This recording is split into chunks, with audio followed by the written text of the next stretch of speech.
अगर आप लोग फॉर द फर्स्ट टाइम मुझे देख रहे हैं तो मेरा नाम अदिति शर्मा है। पेपर 1 और पेपर 2 कंप्यूटर साइंस में आप सभी लोगों को पढ़ाती हूँ। अपना एप्लीकेशन है JRF अड्डा। अगर आप सभी लोग UGC NET examination, CSIR NET examination, SET के examination, assistant professor, PhD entrance, कोई भी टीचिंग एग्जाम्स के लिए प्रिपेयर कर रहे हो, अभी जैसे DSSB हो गया, CTET हो गया, सबकी तैयारी JRF अड्डा एप्लीकेशन पर होती है। तो अगर आप सभी लोग UGC नेट के अलावा भी और तैयारी करना चाहते हो तो JRF अड्डा एप्लीकेशन को डाउनलोड कर लिया करो।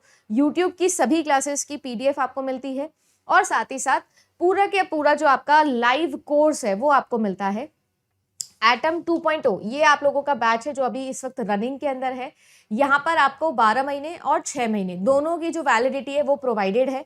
सबसे बेस्ट पैक ये है आप सभी लोगों का जो कि है हमारा सबसे बड़ा 12 महीने की वैलिडिटी। ज़्यादातर स्टूडेंट्स भी इसी पर ज्वाइन करते हैं। तो बेसिक टू एडवांस कोर्स होता है जिसमें वीडियो क्लासेस मिलती है, कंप्लीट पेपर 1 की और पेपर 2 की टेस्ट सीरीज मिलती है, आपको पेपर 1 और पेपर 2 के हैंड रिटन नोट्स मिलते हैं। उसके अलावा आप लोगों को जो भी मैं क्रैश कोर्स करवाती हूँ उसका जो भी पुराने रिकॉर्डिंग्स होंगे या नई लाइव क्लासेस होंगी सारी की सारी आपको एक ही पैक में मिलती है। तो ये आप सभी लोगों के पास में होता है। इसके अलावा सब्जेक्ट्स आपके पास में कौन कौन से अवेलेबल है, लेटेस्ट सब्जेक्ट जो है वो एनवायरमेंटल साइंस और होम साइंस आपके लिए इंक्लूड करवाया है, जिसका वेटेज दिनों दिन इंक्रीज होता गया है। वो है आप लोगों का लॉजिकल रीजनिंग, LR, ठीक है ना। अगर मैं बात करूं लॉजिकल रीजनिंग की तो 2018 या उससे पहले के आप लोग पेपर देख लो और 2018 के बाद का यानी कि 2019 और उसके बाद के पेपर आप सभी लोग देख लो, ठीक है ना। आपको अपने आप समझ में आ जाएगा कि किस लेवल पर लॉजिकल रीजनिंग यूनिट का जो लेवल है दिनों दिन इंक्रीज होता गया है। और सिर्फ लेवल ही नहीं, इसका वेटेज भी है जो आप लोगों के लिए दिनों दिन इंक्रीज होता गया है। अभी मैं आपको टेबल दिखाऊंगी जैसे कि मैंने ICT और रिसर्च की दिखाई थी कि कितने क्वेश्चन कितने में से आए। 2020, 21, 22 और 23 अभी 2 पेपर हो गए 23 के अंदर, फरवरी में और जून के अंदर। दोनों में आप लोग देख लीजिएगा कि लॉजिकल रीजनिंग एक ऐसा यूनिट रहा है जिसको UGC नेट में बहुत ज्यादा पूछे जाने लग गया है। अब लॉजिकल रीजनिंग जो है वो इन एंड ऑल आप लोगों का टोटल अगर मैं बात करूं तो 9 से 10 टॉपिक्स हैं टोटल, बट कुछ ऐसे टॉपिक्स हैं इसमें जो बहुत ही ज्यादा पूछे जाते हैं, या मैं यूं कहूं कि इसका एक ओवरऑल ओवरलैपिंग टर्म है, अम्ब्रेला टर्म जिसको हम लोग बोलते हैं ना, वो है आप सभी लोगों के लिए कैटेगोरिकल प्रपोजिशन।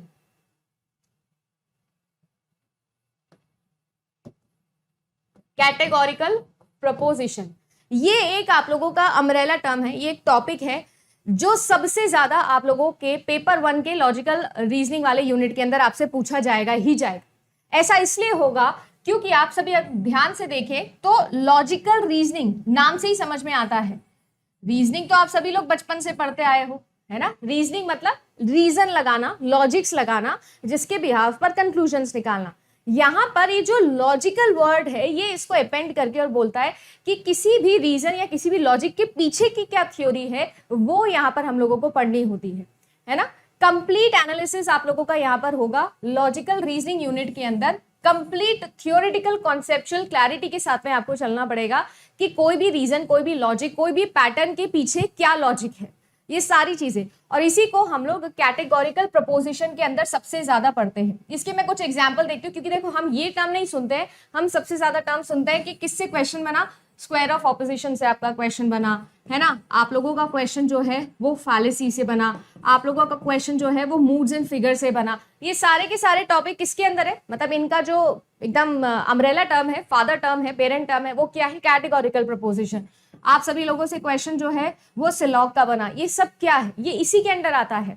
आप सभी लोगों से क्वेश्चंस बने आर्ग्यूमेंटेशन के कि आर्ग्यूमेंटेशन क्या होती है, डिडक्टिव आर्ग्यूमेंट्स क्या होते हैं, इंडक्टिव आर्ग्यूमेंट्स क्या होते हैं। इस सब की सब चीजें जो है ये आप लोगों की किसके अंदर आती है, कैटेगोरिकल प्रपोजिशन के अंदर ही आती है। अगर मैं यहाँ पर बात करूं तो हमें इस यूनिट को कैसे देखना है, सबसे पहली बात तो बहुत सारे बच्चे ऐसे हैं जो लॉजिकल रीजनिंग जैसे यूनिट्स को छोड़ के जाने में ट्रस्ट करते हैं। ठीक है ना कि भैया लॉजिकल रीजनिंग है, बड़ा कॉम्प्लिकेटेड होगा, समझ ही नहीं आता है क्या लिखा है, कैसे पूछा है, क्या हमको पढ़ना ही नहीं है। तो मैं आप लोगों को ये बोलूंगी कि ऐसा बिल्कुल भी नहीं करना है। LR के साथ में LR को हमेशा कंसिडर करना है one of the most scoring unit.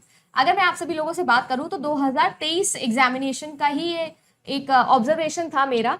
हमने इमीडिएट इन्फेरेंस नाम का एक टॉपिक पढ़ा था, आप सभी लोगों को अच्छे से याद होगा। इमीडिएट इन्फेरेंस नाम का एक टॉपिक हम लोगों के कोर्स में है, वो हम लोगों ने पढ़ा और उसके क्वेश्चंस फरवरी के अंदर एज इट इज बन गए थे। है ना। बहुत सारे बच्चों के कमेंट्स उस टाइम पे आए थे कि मैम कल वाली क्लास में हमने इमीडिएट इन्फेरेंस पढ़ा था, उससे क्वेश्चन आ गया, ये हुआ था, ये आ गया। क्यों? 2022 के अंदर ना थोड़ा थोड़ा सिम्टम देखने लग गए थे कि इस टॉपिक की तरफ जो है वो यूजीसी नेट अब बढ़ रहा है। देखो यूजीसी नेट के अंदर क्वेश्चन पूछने के ना बेसिक तरीके हैं। अब क्या होता है, कुछ टॉपिक्स ऐसे हैं जो सदाबहार टॉपिक्स हैं, हमेशा से पूछे जा रहे हैं, और कुछ ऐसे टॉपिक्स हैं जो नए नए टॉपिक्स नए नए ईयर के अंदर इंक्लूड होते रहते हैं। सीन ऐसा है कि कैटेगोरिकल प्रपोजिशन, लॉजिकल रीजनिंग एक बहुत बड़ा टर्म है। अब उसके अंदर क्या पूछेगा, उसमें उन्होंने बोल दिया स्क्वायर ऑफ ऑपोजिशन पूछेंगे। स्क्वायर ऑफ ऑपोजिशन के अंदर भी दो तरीके के इन्फेरेंस पढ़ते हो, एक आप इमीडिएट पढ़ते हो, एक आप मीडिएटेड पढ़ते हो। तो अब यहां पर आप लोगों से इमीडिएट इन्फेरेंस थोड़ा थोड़ा पूछना शुरू किया था 2022 के अंदर, बेसिक 2023 के अंदर वही चीजें आपको और ज्यादा डिटेल लेवल पे पूछने लगी। मैं एग्जाम्पल के तौर पर क्वेश्चन बताती हूँ। आपको याद होगा कि आप लोगों से बोला गया that all players play football, इसके लॉजिकली इक्विवेलेंट स्टेटमेंट बताइए कौन कौन से होंगे। 4 स्टेटमेंट आप लोगों को दिए थे और multiple selection option, MSO question आप लोगों को गिवन है। सही है, समझ में? तो ये जो चीज है, इस टाइप का जो पैटर्न है आप लोगों का, ये इमीडिएट इन्फेरेंस पैटर्न के ऊपर क्वेश्चन था। लॉजिकली इक्विवेलेंट वाला टर्म आपको याद हो तो अपन ने कीवर्ड के साथ में भी पढ़ा था। जब भी लॉजिकल इक्विवेलेंट ना लिखा हो तो नॉर्मल तरीके से सॉल्व करना है, स्क्वायर ऑफ ऑपोजिशन लगाना है। अगर लॉजिकल इक्विवेलेंट लगा हो तो इमीडिएट इन्फेरेंस लगाना है। दोनों के अलग अलग रूल्स होते हैं, वो हम लोगों को पता होने चाहिए, right. Converse, inverse, ऑब्वर्स, contraposition, contrapositive, ये सारी टर्म्स हम लोगों ने पढ़ी थी। तो ऑल इन ऑल अगर आप सभी लोग बेसिक से क्लियर करते हुए चलोगे इन टॉपिक्स को, तो ये टॉपिक मुझे लगता है कि आपके लिए काफी स्कोरिंग है, क्योंकि इसमें ऐसा कुछ कॉम्प्लिकेट नहीं है, कुछ कैलकुलेशन नहीं है, सिर्फ और सिर्फ बेसिक रूल अंडरस्टैंडिंग है। वो क्लैरिटी करो और उसके बिहाफ पर आप आगे सोल्यूशन निकाल सकते हो। सही है, करेंगे सभी लोग। लॉजिकल रीजनिंग को यहाँ पर समझेंगे, ध्यान से देखिएगा। अगर 2020 की मैं बात करूं तो ब्लड रिलेशन हो गया, स्क्वायर ऑफ ऑपोजिशन हो गया। अब आप क्या करेंगे, पैटर्न फाइंड आउट करना, कॉमन फाइंड आउट करना। और एक चीज मैं आपको बता दूं, जो टॉपिक हर बार पूछा जा रहा है वो खुश तो हमको बहुत कर देता है कि अरे वाह बार बार रिपीट हो रहा है, पर याद रखना कि दिनों दिन उसका लेवल इंक्रीज ही होता जाएगा। अगर पहले किसी टॉपिक में से, टॉपिक 1 में से लेवल 1 के क्वेश्चंस आते थे, वही टॉपिक 1 नेक्स्ट ईयर भी रिपीट हो रहा है, तो वो लेवल 1 नहीं, लेवल 2 के साथ आपके साथ में आएगा। लेवल भी ज्यादा से ज्यादा डीपर होता जाएगा, ये ध्यान रखेंगे चीजें।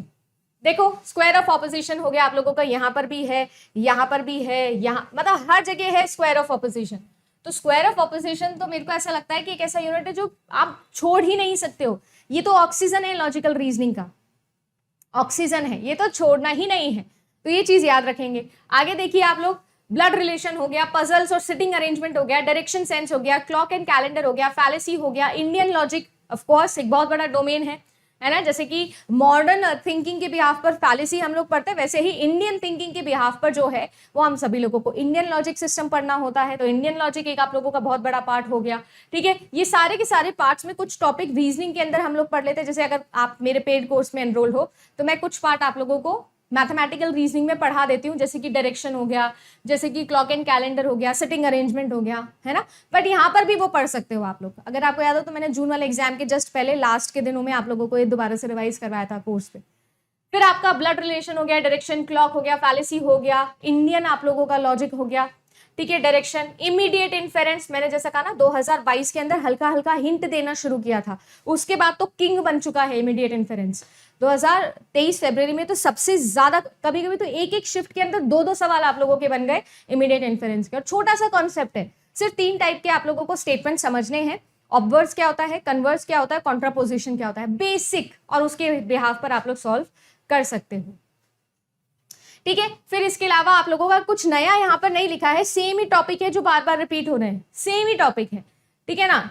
बट इंपॉर्टेंस कितनी ज्यादा है इसकी, सोच के देखिएगा। तो ये पढ़ने ही पढ़ने हैं, राइट। तो मैं उम्मीद करूंगी कि इन टॉपिक्स के साथ में आप अच्छे तरीके से जो है वो तैयारी शुरू करोगे। कुछ इंपॉर्टेंट टॉपिक्स मैंने आपको बताए हैं,